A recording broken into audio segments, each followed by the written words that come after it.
Hello, Taurus. Okay, so this is your reading for May 2018. And we're going to pull 12 cards, 11 cards actually.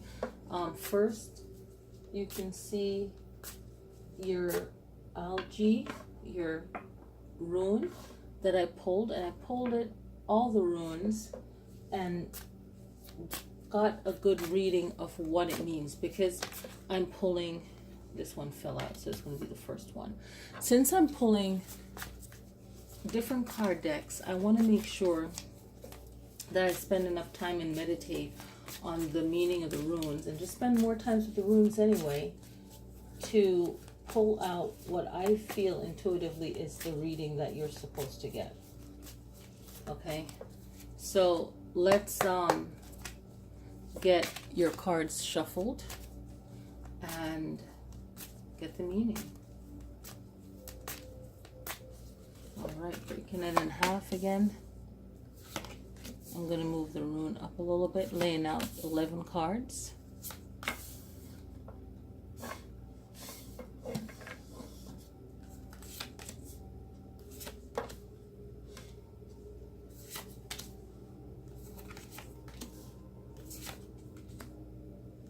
And then that's the 11th card. Now what we're going to do is focus in on, I'm going to move that over a little bit. Focus in on your money and the law of attraction card first. So let's pull this one. All right, we're going to go with the 15th card, which is I can give my attention to the positive aspects. Okay, and then it has more reading on the back. But what it is making your vibration and your thoughts and your thinking, if you're familiar with law of attraction, really affect what you manifest. And when you make a decision, you really have to feel good about it and put your energy towards that. Okay, I can give my attention to the positive aspects. Okay, so if you want to freeze it, you can. Okay, so it's number 15. Now let's find your spirit animal, and the spirit animal for the month, meaning that getting the wisdom of the spirit animal card. So we have the dove. And the dove is about slowing down, pause, and breathing, Taurus, okay?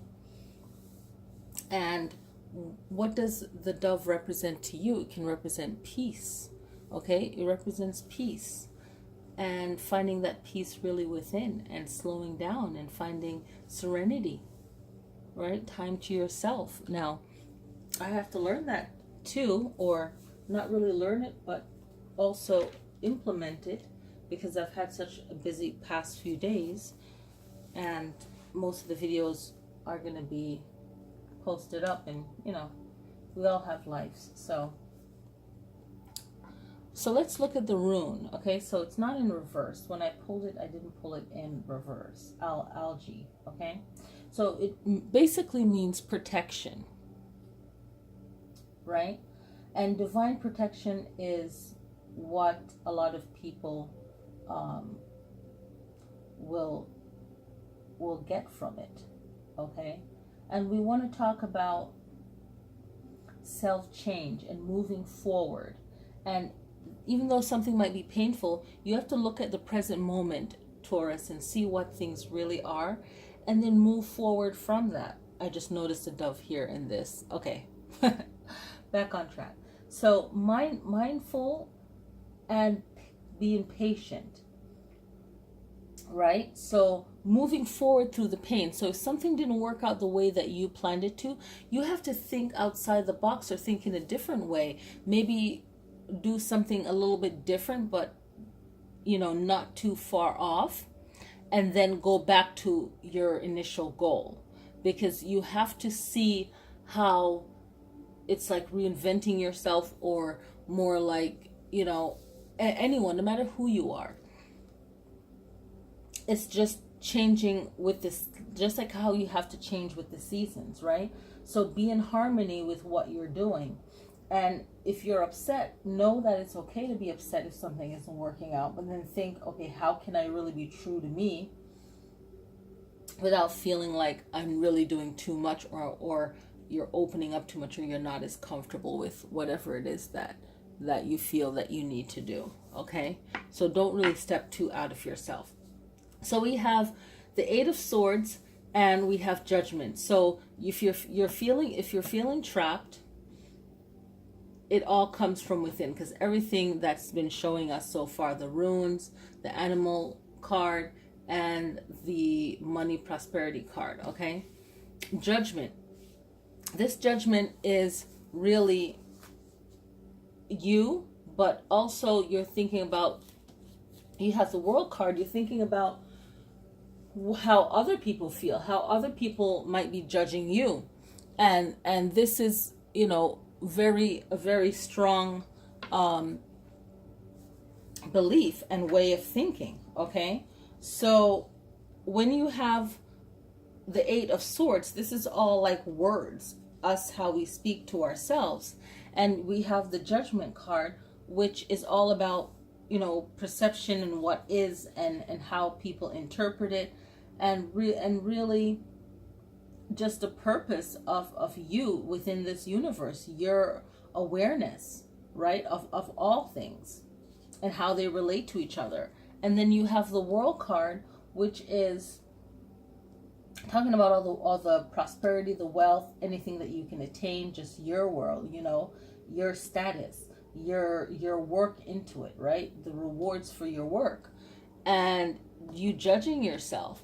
And with the Nine of Cups, you have that displaying of everything that you feel is successful to you. Like, look at all the things that I've done, all of my accomplishments, all of my success, right? And the emotional attachments to it, and how does that affect your well-being. Then you have another major arcana. So 1, 2, 3 major arcanas, 4 major arcanas in this reading. So you have the Hierophant, and the Hierophant is a very powerful major arcana. It's like one of the cards that the major arcanas are definitely a meaning of a must happening, right? So reflecting on yourself in a spiritual way, and any kind of concerns that you feel that yourself will be reflected to others. How do others look at you, right? Right, your example, what you've done in your life. So, make sure you have a good support around you, but also that you're not in your ego too much, but it's a fair ego, like a balanced one. Then you have the Fool again. This is where you start over. Starting over is not easy for people who are used to being thought of as like on top of the world or successful. It doesn't matter how long you've been doing something, you always have to keep learning and doing something different, and filming it and showing it, and however it works for you, documenting it, what works for you. But the Fool is really saying trying something new things, okay? And really being careful, not worrying about what other people think. And when you can be the true best Fool, that new beginner that's starting over, and all the good things that the Fool represent that is misunderstood by people who don't study tarot, is that you become the Six of Staves. And the Six of Staves, or Six of Rods, is that celebration of achieving something. It's like triumph. It's like victory, right? You found the solution that works for you. You realize it. Your desires. The Ace of Coins. You think of the coins as all the elements in one, right? And the Ace of Coins is you being on a path of attaining what you want and gaining what you want. Beautiful. So you're believing in yourself by the doing, okay? It all happens in the doing. It doesn't happen just by thinking of it, which you are well aware of. So you move into that Ace of Coins, of that success road. I like to just break it down and call it a path of success, because that's what the image shows, and you can easily remember that. Ace of Cups is that the essence of what you love and your joy. So I feel like you will find love. This is the love card in your reading. You will find love. And it is more like a divine and peace and all of that. But I also intuitively feel that a relationship can blossom out of this, but a healthy one. And you have to keep it on track. Everyone is responsible for making that relationship healthy, right? So this is also like love in your life. Or if you already have love already, then it's a better understanding, a revamping of that love. If you don't have love in your life, it's someone coming into your life, and it is a good one. Okay? So if I was going to take cards out of the deck and leave like do a love reading, this one would be in it. Why? Because it's about God. It's about divine, right? It's about the creator. And it's that spiritual deep connection. So you think of joy, beauty, peace, and it matters of the heart. Then you have Ace of Staves, Ace of Rods. Okay, the rods are a fire energy, right? They're from wood. And it's really the source of your spirituality again. So very strong spirituality. It's like you really have to bless yourself with words and really believe in yourself for whatever you're trying to manifest to happen, for the world to see how talented or wonderful you still are, or you are. Look at that. You're getting all these ace here. I mean, this deck is shuffled. So it's like ace. You got all of the ace there. That's like leadership for yourself. Then you have the sword, which is words, right? So this is like earth, the coin. You have water, the cup. You have fire, the stave, and the words, right? So maybe whatever you need to do, just use action, and then the last is the word, okay? Because you can talk about it, but why not just show it, and then you can speak, okay? So just show your greatness, and it's not a negative ego. It's more of, I'm really passionate about this, and I really want to do this. It's more of passion than it is ego, look at me. No, it's more of passion. Okay, and the sword is really about conquering whatever you're doing with greatness, right? With great force, and using your words. Okay, so let's even recap it all right here. So going back to the rune, what I like about it, algae, is that it's about protection and protect your energy. I feel like, and it also protection, but some people like to interpret it as divine protection. Okay, and you can look at this as 4 or 3, with the 3 at the top but the 4th one. So you can even look at that in numerology. What's the meaning of 3? What's the meaning of 4? You can also kind of interpret it that way if you wish. But it's really moving forward through any pain that you have with divine protection, and moving forward, and being patient, being mindful, and then finding that balance, that harmony again for yourself. I hope you enjoyed this reading, Taurus. Happy May, and look out for the full moon and new moon videos. Please support those as well. Thank you.